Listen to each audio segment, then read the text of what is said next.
Okay, good morning. So today's class is about fetal skull. Fetal skull. So generally the fetal skull is made up of some flat bones. Flat bones. These flat bones together form vault. Okay. Coming to parts of fetal skull. Parts of fetal skull. There are three parts. Okay. One is vertex, then is brow, then is face. Okay. So vertex is a quadrangular structure which is present. If I show on this dummy fetus, so vertex is a quadrangular space. Okay. Anteriorly there is anterior fontanelle and coronal sutures. Posteriorly there is posterior fontanelles and lambdoid sutures. So this part is known as vertex. Coming to brow. Brow is a space where posteriorly it is formed by anterior fontanelle and coronal suture, anteriorly by the supraorbital ridges and root of nose. Coming to the face is bounded by root of the nose and supraorbital ridges.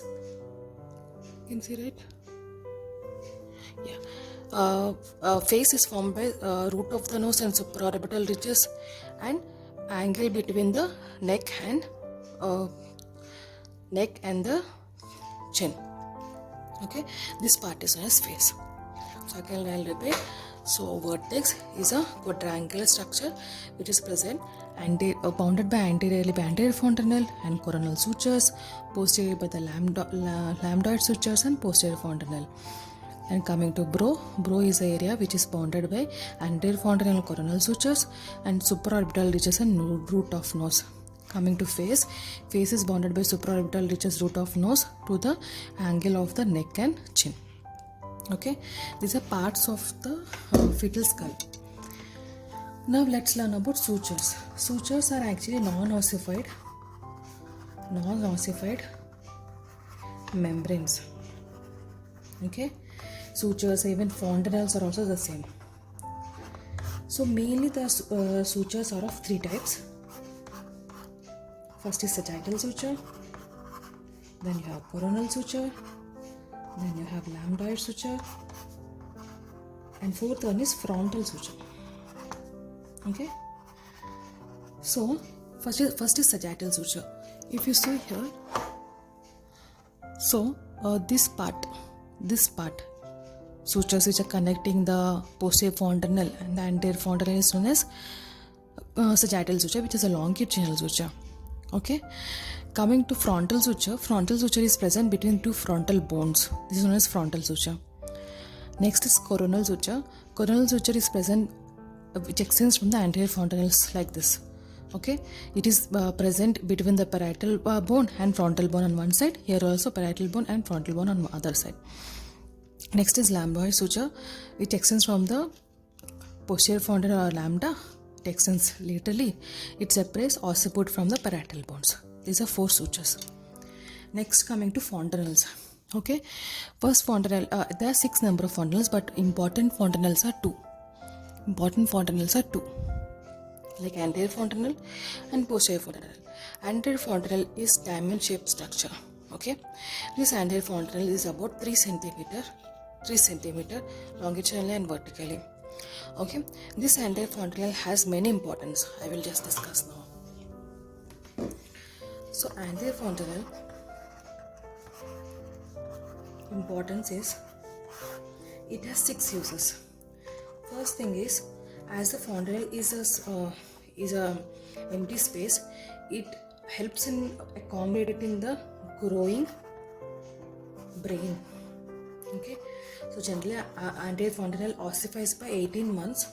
Okay, if it doesn't ossify by 24 months, then it is known as pathological condition. So 18 months or 24 months is something like it's almost 2 years. So generally the baby's brain doubles by 1 year of age. To accommodate that anterior fontanelle help. Second, during labor, by feeling the anterior fontanelle, we can estimate the position or flexion, degree of flexion, we can estimate it. Okay. Third thing is this anterior fontanelle is empty space, so molding occurs and help in easy delivery. For this anterior fontanella have some superior veins. Okay, from these veins we can have a exchange transfusion. Okay, we can have exchange transfusion. Next, cerebrospinal fluid can also be removed from the lateral wall of the this anterior fontanelle lateral ventricle. Then sixth one is if anterior fontanelle is bulging, then it is because of intracranial tension. If it is depressed, it indicates that baby is going into dehydration. So these are 6 uses of anterior fontanelle. Okay, coming to posterior fontanelle. Posterior fontanelle is a diamond-shaped structure. Okay, sideways there is lambdoid suture, and the anterior there is a sagittal suture. Side is lambdoid suture. This posterior fontanelle actually ossifies by term. If the baby becomes term, then it gets ossified. It doesn't have that significance. Other fontanelles are also known as the present like sagittal fontanelle. The sagittal sutures have these fontanelles. These have no significance.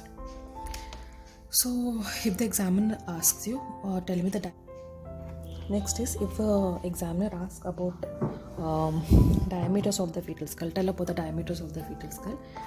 Then initially you need to say diameters of the fetal skull. You should say two types of diameters are there. One is engaging diameter, other is transverse diameter. Okay, right. So engaging diameters are of 6 types. First is suboccipitobregmatic. Okay, suboccipitobregmatic is about 9.5 centimeter. Here the attitude of the fetal head is complete flexion, and the presenting part is vertex. Second is suboccipitofrontal. It's about 10 centimeter, and the attitude of the fetal head is incomplete flexion. Right. So the presenting part is vertex. Third thing is occipitofrontal. Here the presenting part is 11.5, diameter is 11.5 centimeter, and the attitude of the head is marked deflection, and the presenting part is vertex. Fourth diameter is mentovertical. Here it is about 14 centimeter, and you have partial extinction, and the presenting part is brow. Fifth point is submentovertical. Submentovertical is about 11.5 centimeter, and here there is incomplete extinction, and the presenting part is face. Sixth diameter is submentobregmatic. It's about 9.5 centimeter. Here the attitude of the patient is complete, of the fetus is complete extinction, and the presenting part is fetus is face. Okay, these are different diameters. Now I'll tell you how is the extension of this engaging diameter. First, the most common diameter is suboccipitobregmatic. So suboccipitobregmatic is, see, word itself says suboccipito and bregmatic. Bregma is nothing but the anterior fontanella. Okay, so suboccipito, so it is at the nape of the neck. And extends to the center of the bregma. Okay, nape of the neck to the center of the bregma, and this is the most common engaging diameter in the vertex in a completely flexed fetal head. Okay, that is suboccipitobregmatic, 9.5 centimeter. Second is suboccipitofrontal. So here suboccipito means at the nape of the neck to the frontal. Frontal part is at the anterior end of the anterior fontanelle. This is the anterior fontanelle. So the anterior end of the anterior fontanelle is suboccipitofrontal, and this is about 10 centimeters. See, till here it is 9.5. So here it is about 0.5. So it is about 10 centimeter. And here there is incomplete flexion. So if it is still here, it is complete flexion. If it is here, then it is incomplete flexion. And the presenting part is vertex. Third diameter is occipitofrontal. So there is no sub, there is occiput. So occiput is the prominent point on the occiput bone, from there to the root of the bridge of the nose. Okay, so that is occipitofrontal. It is bigger one. It compared to these two, this one is bigger one. So it is 11.5 centimeter. 11.5 centimeter. So there is marked deflection in this. Head is not like this. Head is deflexed. Okay, so the presenting part is again vertex. Again this quadrangular shape part only will come. It is vertex. Coming to fourth diameter, which is a very largest diameter, that is mentovertical. Mentovertical is, mentum is at the center point of chin. So center point of the chin to the vertical is on, this is the sagittal suture. So the prominent point of the sagittal suture is mentovertical. So always remember one thing, if it is vertical, is always the prominent part on sagittal suture. So mentovertical is midpoint of the chin to the prominent point on the sagittal suture. Okay, that is mentovertical, which is about 14 centimeter. It is about 14 centimeter. And here there is partial extension. And when there is partial extension, the presenting part will be brow. Coming to fifth diameter, that is submentovertical. Submentovertical is at the angle of the mouth and the floor of the mouth. Okay, at the angle of the floor of the mouth and chin to the vertical. I already told, vertical is nothing but prominent part on the sagittal suture. So at the angle of the floor of the mouth and chin to the prominent part of the sagittal suture is known as submentovertical. The diameter of this is 11.5 centimeter, and the presenting part is face. See, from here to here it is face. Next, last is submentopragmatic. It is also the same thing. Angle of the mouth and chin, angle of the floor of the mouth and chin, and pragmatic is center point of the pragma. Pragmatic is center point of the pragma. So that is about 9.5 centimeter, and the presenting part is face. So these are engaging diameters. Okay, these are all engaging diameters. Coming to transverse diameters. So transverse diameters are one is biparietal diameter. Second is super subparietal diameter. Third is bitemporal diameter. Fourth is bimastoid diameter. So biparietal diameter is nothing but the diameter between the two parietal eminences. So these are parietal bones. So parietal bone have an eminence here. So this eminence and this eminence, the diameter of these two is known as biparietal diameter, and it's about 9.5 centimeter. This is the most commonly presenting diameter. Okay. Then supra and subparietal diameter is one point here it is lower and other side it will be higher. So generally it is 9.5, but supra and subparietal diameter will be 8.5. Next is bitemporal diameter. Bitemporal diameter is, this is the coronal suture. Prominent point of the coronal suture, the temple bone is present now. So that diameter, that meeting point of this diameter is known as bitemporal diameter. It's about 8 centimeter, I guess. Then is bimastoid diameter, which is the smallest one, where the mastoid process is there. So that diameter is known as, this is the smallest diameter, it is about 7.5 centimeter. Okay, these are different transverse diameters. Circumference, if they're asked, if we see circumference generally is about round when the fetal head is completely flexed. Not only that, if it is completely extended also, the diameter of the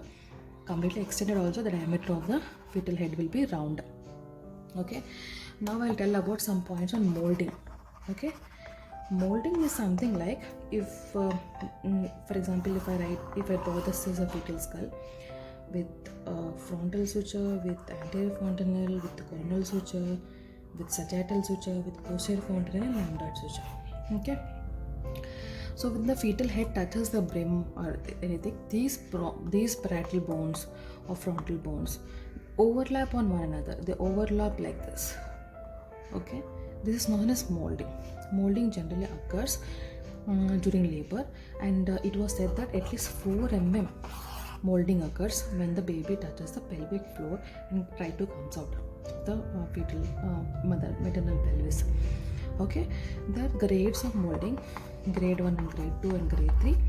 Grade 1 is these parietal bones or bones just touch each other. Grade 2 is they both overlap each other, and if you separate again they separate back. Grade 3 is they overlap each other and they can't be separated back. That is about molding. Next is caput. Caput is something like fetal head. Okay, fetal head get fluid accumulated on outer side of the fetal head when it touches the girdle of contact. What is this girdle of contact? Okay, it can be pelvic outlet, pelvic bone, or it can be vulva. Okay, it can be cervix. Okay, whatever the resistant part, if the fetal head touches, then the fluid, because of pressure difference, get accumulated on the skull. That is known as caput succedatum. Then it decreases by itself after delivery. Okay, this is about fetal skull. If any questions comes about fetal skull, these are the questions. Generally they will ask about diameters and parts of fetal skull and presenting parts as well. Okay, I hope you understood. Just I'll revise it. Okay, these are sutures: frontal sutures, frontal bones, anterior fontanelli. This is coronal suture. This is sagittal suture, parietal bones. This is posterior fontanelle, also known as lambda. This is lambdoid suture, and this total is known as occiput. Okay, thank you.